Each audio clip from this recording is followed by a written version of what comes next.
Bienvenue dans cette vidéo hors série pour ma chaîne Entrepreneur 360. Alors aujourd'hui, je vais un peu partager avec vous mes résultats de lecture sur différents ouvrages que je me suis donné comme défi de lire. Et voilà, ça entre dans un processus d'apprentissage que je me suis lancé. Je me suis donné comme défi de lire 6 livres voilà, d'ici la fin de l'année parce que je ne vais pas vous mentir que je ne suis pas un très grand fanatique de lecture. Donc je vais faire des vidéos comme celle-ci une fois par semaine où je vais partager avec vous tout ce que j'ai eu à lire, tout ce que j'ai eu comme contenu de mes lectures. D'ailleurs, j'ai mon bord ici avec moi, comme on aime dire chez nous.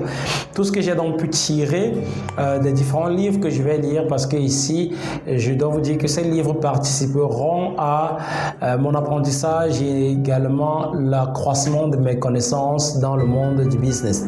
Alors pour ce mois-ci, avec d'autres personnes avec qui je suis dans ce défi, on a pris comme œuvre le marketing des émotions de George Chetoshin. Je crois que je lis bien. Le marketing des émotions de George Chetoshin. Alors c'est un très grand professeur de marketing qui a fait 20 ans, notamment à Paris 4e Dauphine, donc où il a été professeur de marketing. Alors George Chetoshin ici nous présente dans ce livre de 210 pages environ les limites qu'on peut rencontrer dans le marketing dit traditionnel, le marketing que nous connaissons tous, quoi. Segmentation, ciblage, positionnement. Et il apporte une dimension ici nouvelle qui est la dimension des émotions. Alors, il essaie ici de présenter quel est le rôle des émotions dans le processus d'achat. Comment peut se servir des émotions un marketeur pour accroître sa force de vente. D'entrée de jeu, Georges nous présente, je vais l'appeler Georges durant toutes ces vidéos, Georges nous présente un peu ici qu'est-ce que l'émotion. Alors je vais vous lire un peu le résultat de ces recherches qu'il a tiré des études de Paul et Anne Kleidjina qui ont croisé 92 définitions du mot émotion et ils ont donné cette définition-ci. Les émotions sont le résultat de l'interaction entre les facteurs subjectifs et objectifs réalisés par des systèmes neuronaux ou endocriniens qui peuvent induire des expériences telles que les sentiments d'éveil, le plaisir, le désir, générer des processus cognitifs tels que la réorientation pertinente sur le plan perceptif des évaluations et des étiquetages. Il y a également l'activité des ajustements physiologiques globaux. Je préfère qu'on garde déjà cette définition parce qu'elle va beaucoup nous aider plus tard dans la connaissance de l'ouvrage que nous sommes en train de découvrir qui est le marketing émotionnel. Induit les comportements qui sont le plus souvent expressifs, dirigés vers un but et adaptatifs. Donc dans cette définition, déjà on peut ici présenter les 3 composants du marketing émotionnel que présente Georges. Déjà on a la composante comportementale, la composante physiologique et également la composante cognitive subjective. Par la suite, il essaie de faire ici le distinguo entre les émotions d'une part et les humeurs. Parce qu'il faut carrément dire que les émotions et les humeurs sont pratiquement la même chose avec quelques subtilités.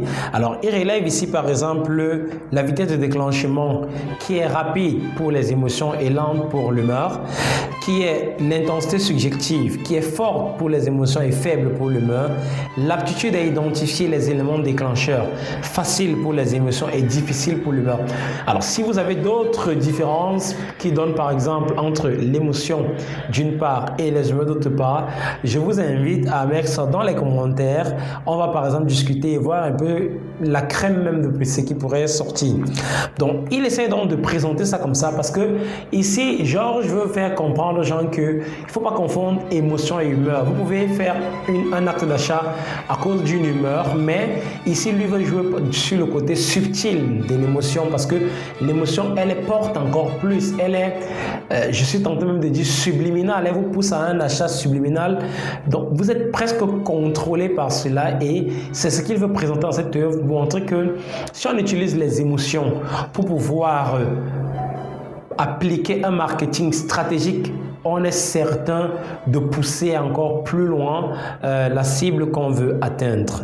Alors il faut comprendre que ici Georges place les émotions dans nos choix existentiels, dans nos choix décisionnels. C'est un peu ça qu'il veut présenter ici comme élément clé. Donc de la page 1 à la page 28 où je me suis arrêté pour vous faire cette courte vidéo, il pose tous les jalons, concepts et définitions qui sous-tendent la place des émotions dans le choix des décisions. C'est d'ailleurs pourquoi il va prendre ici un chapitre, toute une partie qu'il va intituler l'émotion, la perception et la décision, dans laquelle il présente notamment les résultats de Alain Berthoz, qui est un très grand psychologue, qui sont conciliés dans le livre Chair de psychologie. Alors, après cette section, l'auteur nous parlera des questions de l'existence même du livre. Pourquoi écrire un livre sur le marketing des émotions? Je vais vous lire mot par mot ce qu'il répond.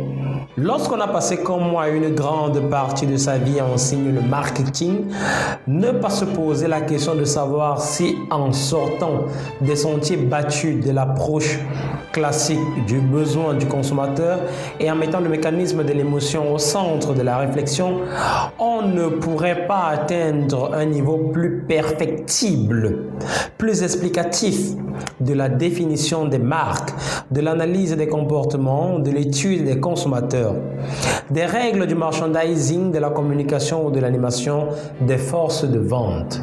C'est le pari que je fais en écrivant ce livre.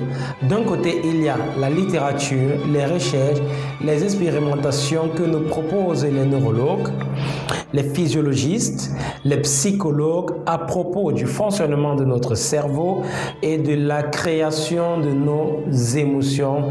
Et de l'autre, il y a ceux qui ont apporté par leur expérience et leur savoir des concepts marketing incontournables comme les règles des 4 P que vous connaissez très bien de Philippe Kotler, ou alors les notions de brand equity de David Acker et de segmentation entre ces différents apports. Il y a donc à l'évidence ici la place pour un marketing émotionnel.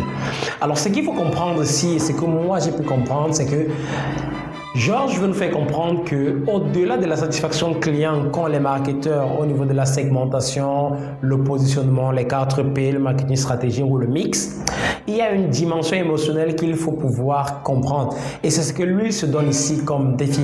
Alors, après avoir donc étudié ou bien analysé tout ce qu'il a dit là, moi ici, pourquoi une telle lecture? Pourquoi l'apprentissage d'un tel marketing? En tant qu'expert en marketing que je suis ou en tant qu'entrepreneur, quelle est la place d'un marketing émotionnel dans les activités de mon business?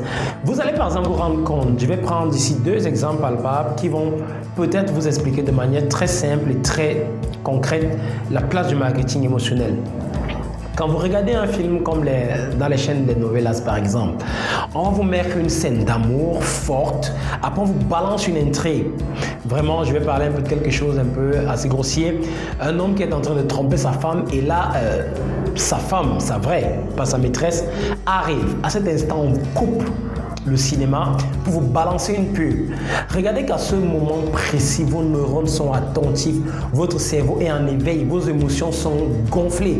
Et là, on vous pose une légère pub, qui est par exemple la publicité de, je sais pas moi, un savon, une huile, bref, une marque. Et quand vous allez aller, vous, de façon volontaire comme ça, dans un centre commercial, vous allez vous rendre compte que, de façon native, incontrôlée, vous allez vous rediriger rapidement vers un comportement, bien vers un produit bien particulier. Vous allez croire que c'est le fruit de votre pensée et pourtant non, c'est le subliminal qu'on aura mis dans votre cerveau par les émotions. Vos émotions vont vous diriger à l'acte d'achat. Alors moi qui veux vendre mes produits en tant qu'entrepreneur ou alors qui veut écrire une stratégie marketing en tant qu'expert, cette connaissance du marketing émotionnel m'apporte beaucoup parce qu'elle me permet déjà, 1, de connaître les hommes, 2, de comprendre un peu les mécanismes d'achat. 3, de comprendre la psychologie, comment elle fonctionne. Et ça, c'est très fantastique quand on est un marketeur de comprendre comment fonctionne l'homme. Parce que c'est sur lui qu'on s'appuie pour mener un acte d'achat. Alors, je vais aller encore plus loin dans cette lecture et croyez-moi, pour la prochaine fois, on verra encore des choses encore plus intéressantes. Si vous voulez, mettez juste un commentaire en dessous. Je pourrais vous envoyer le livre en version PDF et vous pourrez également lire avec nous ce document, ce livre, cet ouvrage qui va nous permettre à nous tous d'évoluer en lisant. Merci, bonne soirée.